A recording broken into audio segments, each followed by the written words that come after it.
যেভাবে রমণী রূপে আপন মাধুরী আপনি বিশ্বের নাথ করেছেন চুরি, যেভাবে সুন্দর তিনি সর্বচরাচরে, যেভাবে আনন্দ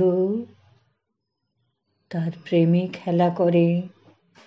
রবীন্দ্রনাথের এই কথাগুলো থেকে আজ আমরা কত দূরে।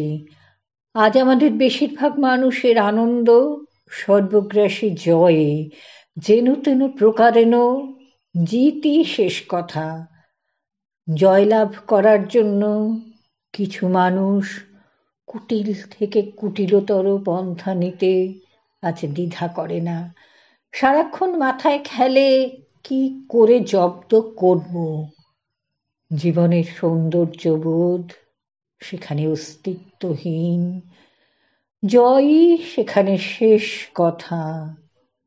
আমি অধীশ্বর বা অধীশ্বরী হব, এই মানসিকতা রাজনীতির থেকে ঘরে ঘরে প্রসারিত।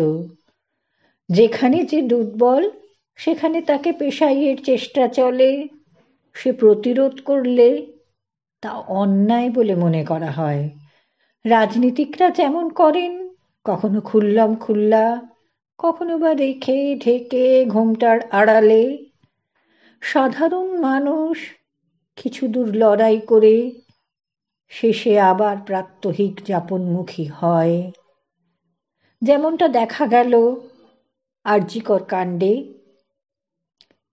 কিন্তু গণ্ডি যেখানে ছোট সেখানে দিক পাল্টানো যায় না। ঘুরে ফিরে প্রতিদিন একই পীড়ন চলতে থাকে অসহায় বা অসহায়ার উপর।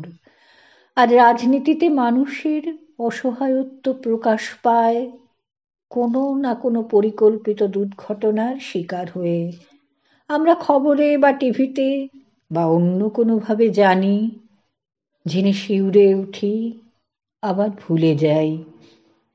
আবার দু একদিন বাদে আর এক নৃশংসতার খবরের সম্মুখীন হই। এভাবেই আমরা অভ্যস্ত হয়ে পড়েছি।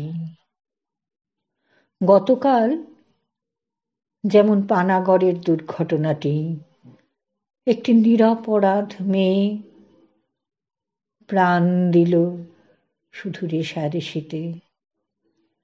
আমরা কিছুদিন বাদে হয়তো ভুলে যাব, শুধু যাদের পরিবারের উপর হয় অকস্মাৎ বজ্রপাতে তারা দিশেহারা হয়ে পড়ে। নমস্কার।